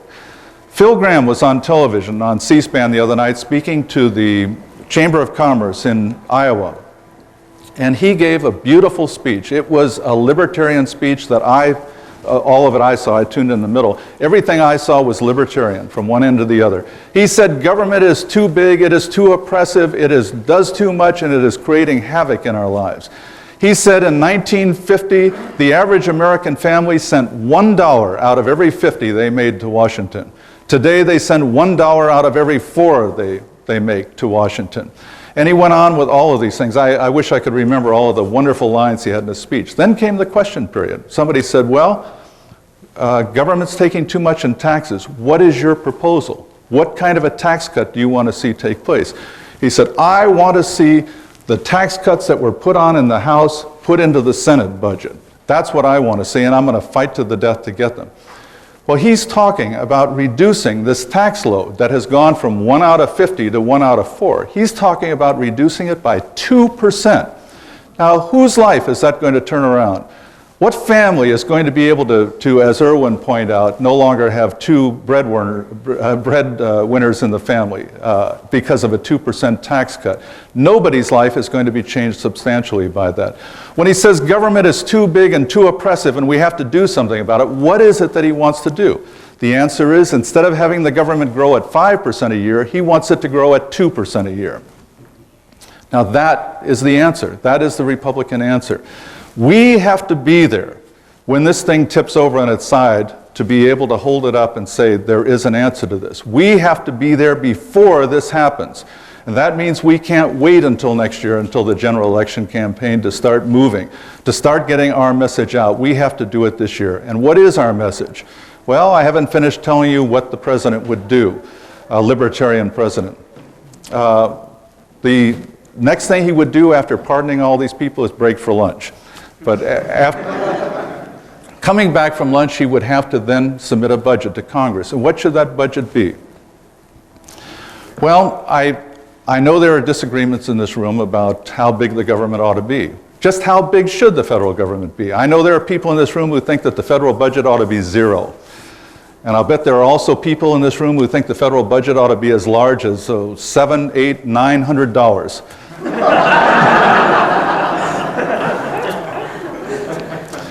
Actually, the point I'm trying to make is that we don't agree on this. There's no reason that we should agree. There's no reason that we could agree. The person sitting next to you envisions a free society, and you envision a free society, but what you're envisioning is not the same thing. But what is the same is that you both want to move in the same direction. We all want to move in the same direction, and that doesn't mean slowing the growth of government. It doesn't mean stopping the growth of government. It means cutting the government and cutting it significantly. Now, the interesting thing is that that's what the American people want also. Now, do they want a free society, a libertarian society? Do they want to live in the same kind of thing that you picture when you say a free society? No. But neither does your spouse, probably. Your spouse and you disagree about, shouldn't the government do this, or don't you think it ought to do that? The fact of the matter is, though, that those people out there, the bellmen at this hotel, the room clerks, the taxi drivers in Orlando, the people who work as clerks in stores, want the same thing that you want, and that is less government. And if you don't believe me, conduct your own poll. Go into stores, talk to people. I'm not talking about intellectuals, just talk to middle-class people, to lower middle-class people, to lower-class people. Talk to black people, talk to white people. Ask them one question. If you had your way, would you prefer that there be more government than there is now, less government than there is now, or the same amount of government that you're getting now? And I guarantee you that 7 out of 10 people are going to tell you, oh, I would like less government, a lot less government. They're not going to just say, well, let me think, that's a tough one. Nobody's ever posed that to me before. The answer comes right out. As you ask the question, the answer just pops right out of their mouth. And it is amazing, the types of people who will tell you that same thing. It doesn't matter what color they are, it doesn't matter how much money they make. That's the answer you get. Now, does that mean they want the same amount of government that you want? No, it doesn't. But the point is that nobody wants the same amount of government you do, and nobody wants the same amount of government that he does. We all want something different in that respect, but we all want a lot less than we have now. Now, what is our program then? What would the president submit to Congress, and what should we be telling the American people in this election? There are 2 requirements of our program that must be fulfilled if we're to succeed. The first requirement is that it must be far more radical than anything the Republicans and Democrats are suggesting. Now, I'm not saying that as a politician who just wants to win at any cost, and therefore we should do this. We have to recognize that they are going to fail. It isn't that I want them to fail. I'm running for president because I know they're going to fail, and I don't want the idea to fail. I want to see a free country, and I want to see it when I'm young enough to enjoy it, not on my deathbed. I don't picture in my mind lying on my deathbed and some messenger comes running in as though this were Italian opera. And he says, "Good news, Mr. Browne, they just repealed the income tax." And I say, "Oh, that's wonderful." That isn't the way I see it. What I see is getting rid of the income tax in the next 2 or 3 years and then living the last 40 years of my life in a free country. That is what I want to see. Now, the first requirement, as I said, is it must be so radical that it cannot be confused with with a program of the Democrats or the Republicans.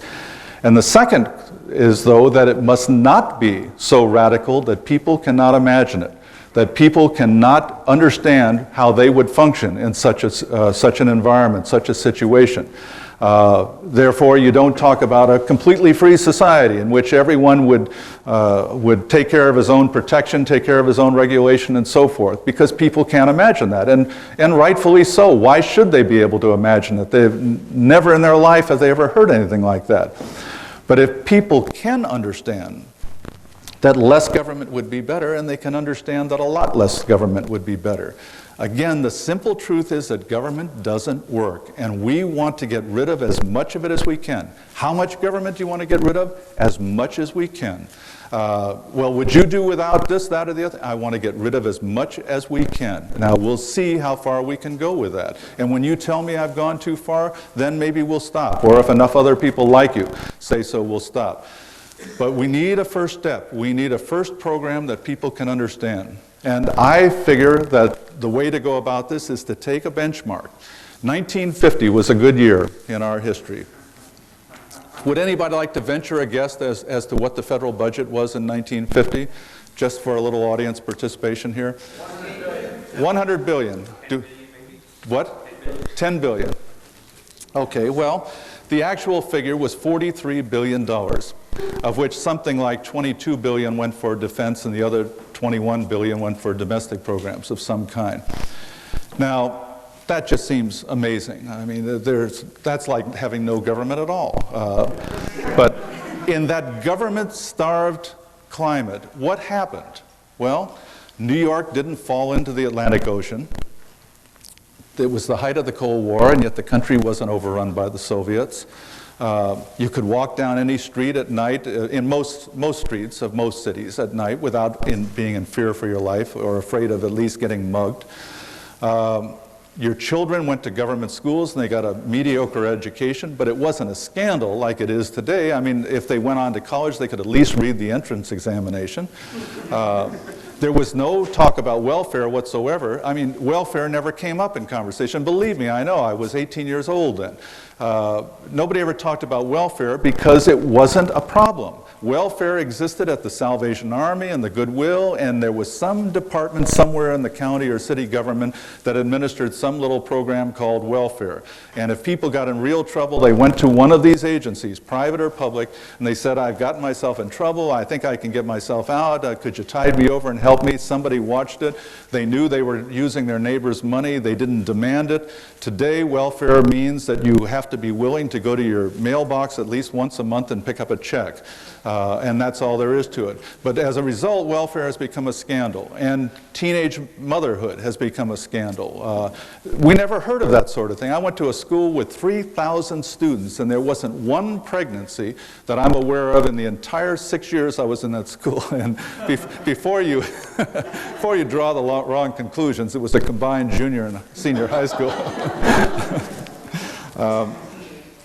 But the point was that we lived in a a society that, while it was not free, was a heck of a lot freer than it is now, and it was a lot more peaceable. Groups were not at each other's throats.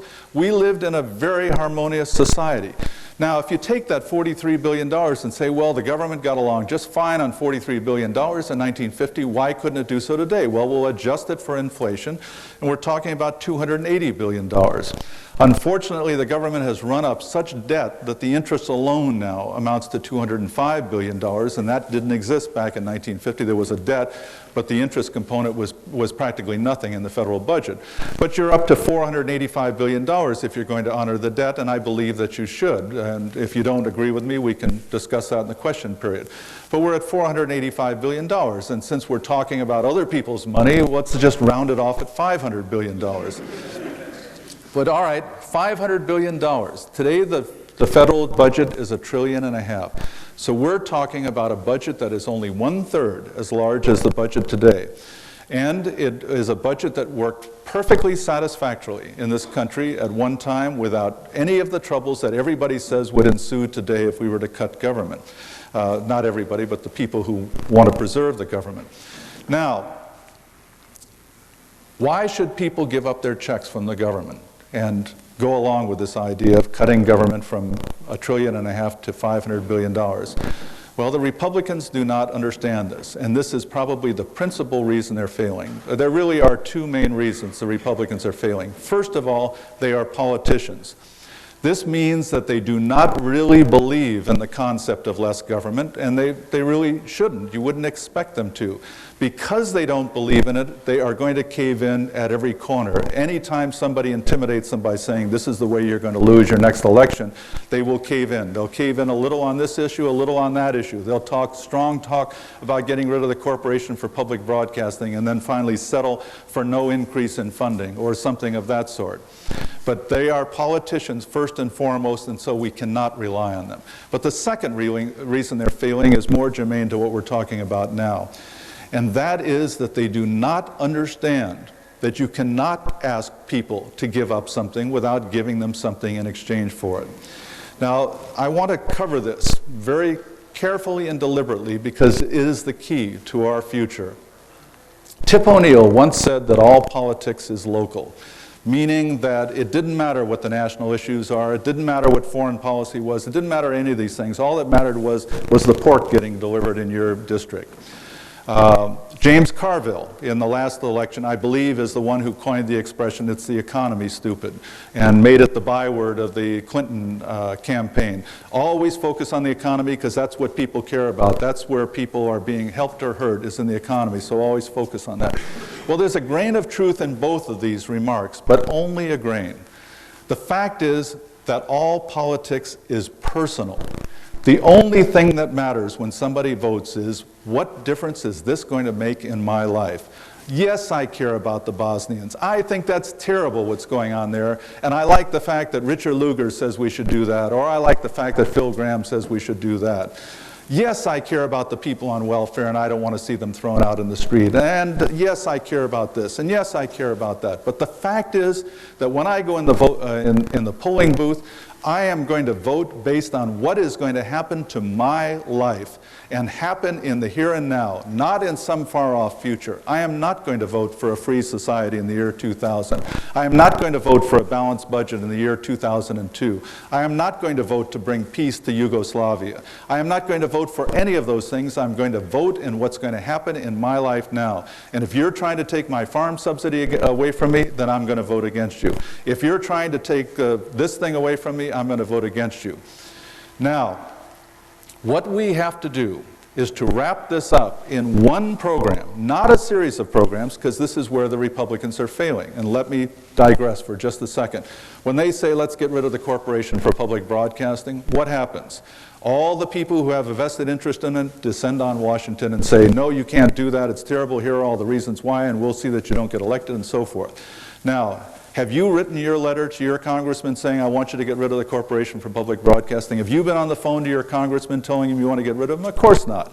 Why should you? It won't make any difference in your life whatsoever. Sure, you'd like to see it get rid of. It's an abomination. It's a violation of the Constitution. It's a state broadcasting system is what it is, which is as bad as a state religion. But you're not going to do anything about it, and as a result, the only pressure that's being applied to the Congress is from the people who want to keep it and not the people who want to get rid of it. The problem is that none of us, no one in the country has a vested interest in opposing any of these programs. But if we wrap all of this up in one single program that says we are getting rid of all of these things and we are cutting the government in the process to 1/3 its present size, and at the same time, as part of the same program, we are getting rid of the 15 to 39% income tax and replacing it with a simple little 5% national sales tax. Then everybody in the country has a vested interest in the outcome of this particular program. Everybody in the country will be affected by it one way or the other, and 2/3 of the people in the country will be affected for the good. I don't care what check you're getting from the government. Is it worth more than getting your income tax money back? Can you imagine if I were in the debates in 1996 and I turned to the camera and I said, look, when you get your paycheck this week, I want you to look at the stub that comes with it. I want you to see how much they are taking from you in personal income tax and Social Security tax. You're probably going to be amazed when you look at it because you don't realize week after week that that's how much they're taking. Suppose that money were in your hands every week and you could spend it on whatever you want. What would you do with it? Would you put your child in a private school of your choice, one that teaches your family values, the things that you want to see taught, like prayer in schools, if that's what you want, traditional education? You could have any kind of education you wanted for your child. You could have traditional education, progressive education.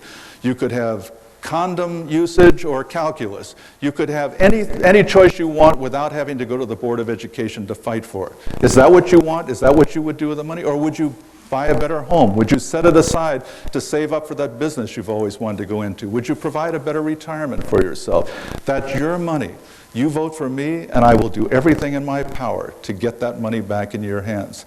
Now tell me we don't have a message to people. Tell me that people are going to resist this because they don't want to give up the status quo.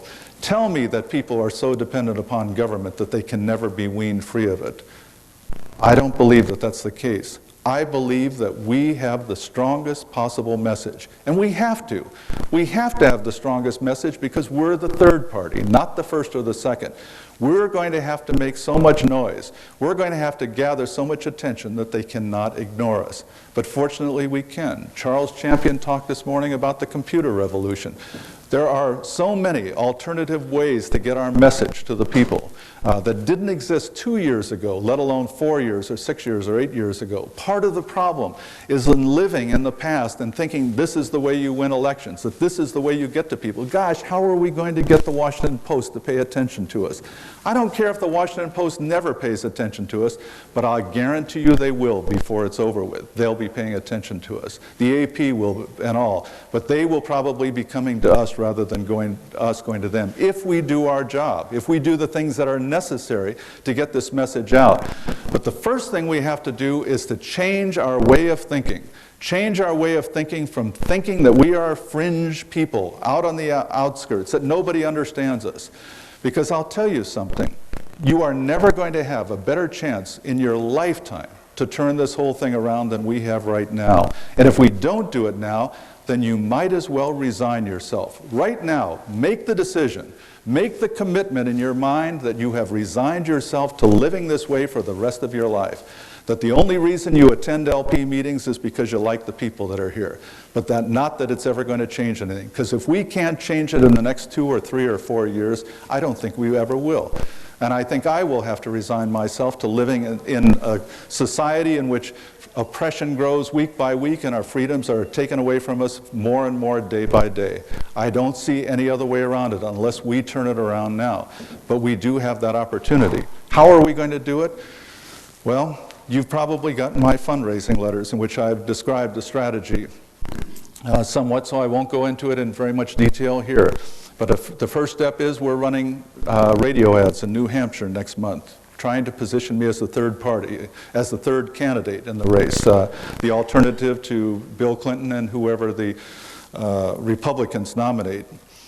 It's important that we do that now, because if we wait until next year to try to get into this, by that time the press will have already anointed their own third candidate. And if they do that, you know it's not going to be me or any other Libertarian candidate. It's going to be Colin Powell or Ross Perot or somebody else. But fortunately, they're not going to have to make their decisions on whether to run until early next year, and so that gives us the rest of this year to try to position ourselves. This summer we'll be producing an infomercial which will go on the air in New Hampshire and a lot of other places in the fall sometime. It'll also be available as a video cassette at some ridiculously nominal price like $5 or $10 so that you can buy it and just even invite your next door neighbor over to show him the infomercial. A half an hour explaining the Libertarian position on the key issues of this campaign as I see them and introducing me as the candidate. In the fall in New Hampshire, we will be going all out trying to attract as many independent voters to our primary. The Libertarian primary on February 20th will be an open primary. And you may have received a letter from the National Committee recently saying that they were trying to pass a law that would effectively do away with our primary in New Hampshire. I don't know if you've heard, but the good news is that that law was defeated in the state Senate. We will have a primary.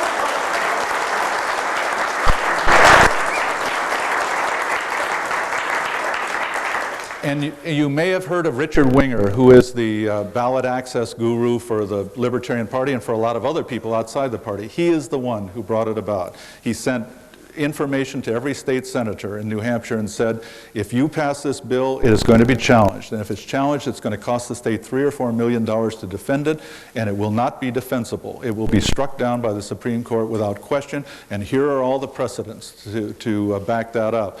And if it is struck down, people will hold you accountable for wasting the state's money on this ridiculous issue. And you know what the vote was? It was absolutely unanimous.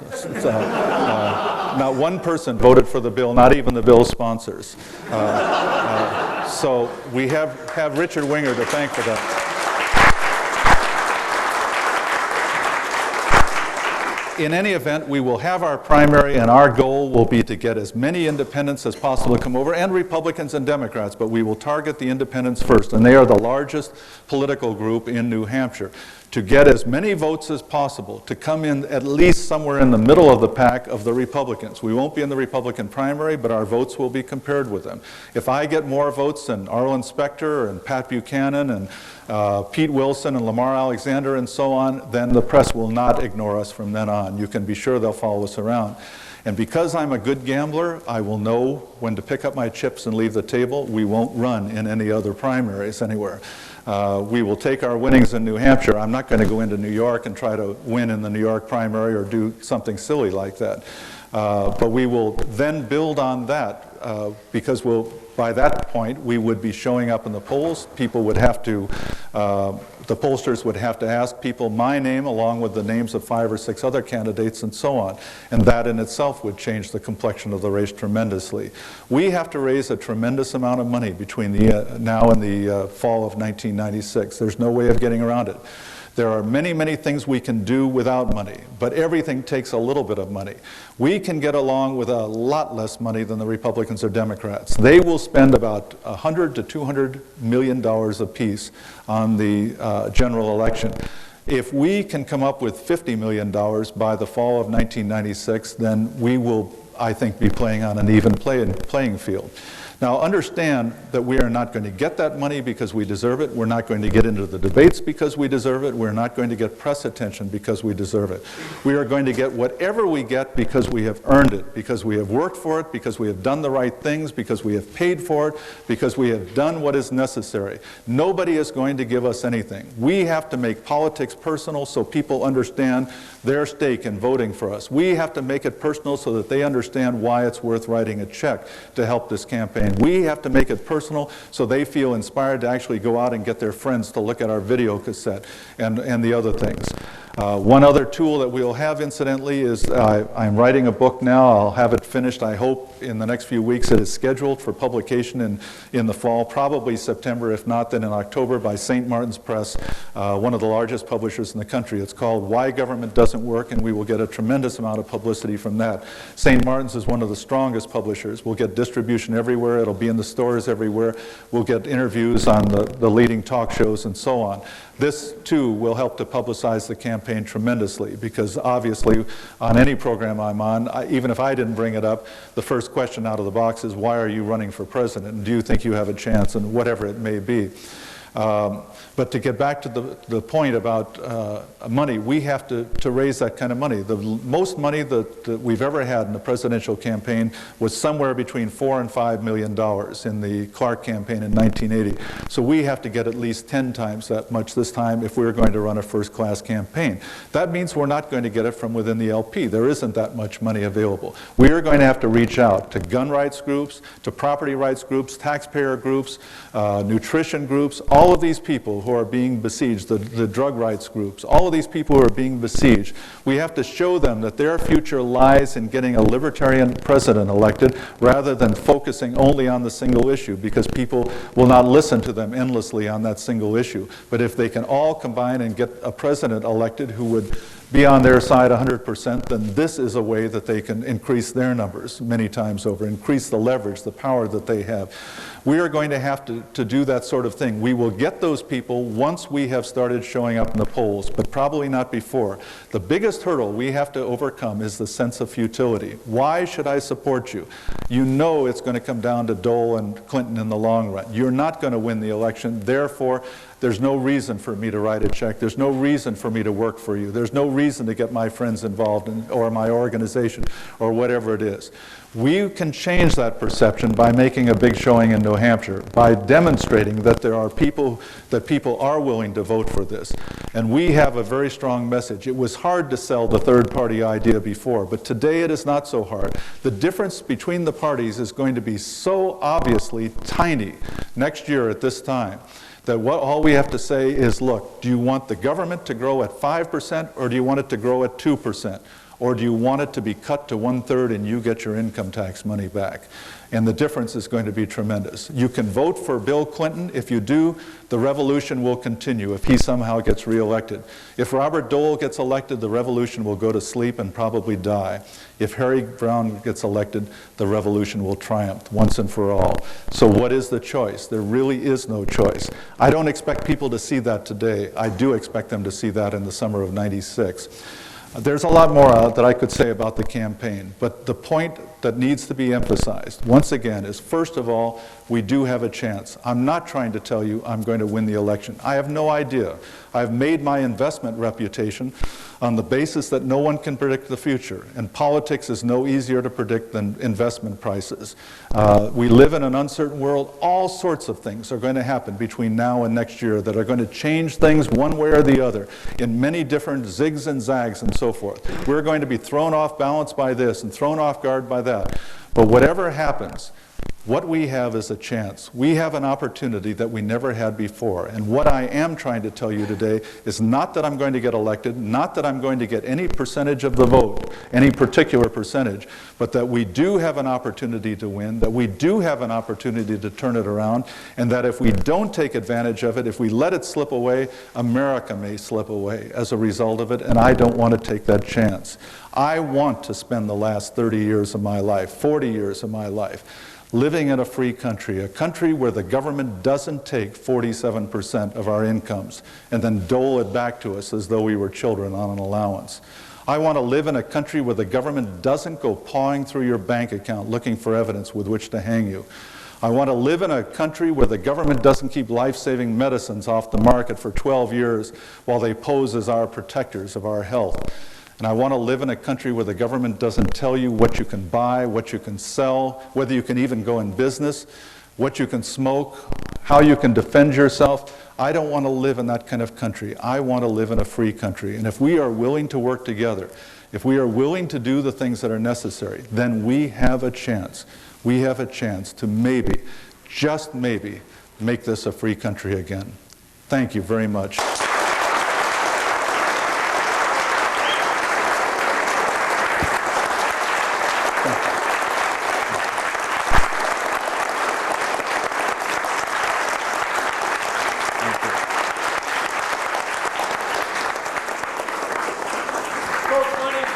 senator says I'm volunteer with Harry's campaign. Harry's going to rest his voice for about 10 minutes, then he's going to come right back and answer any questions you might have on particular positions, campaign policy, maybe the price of gold.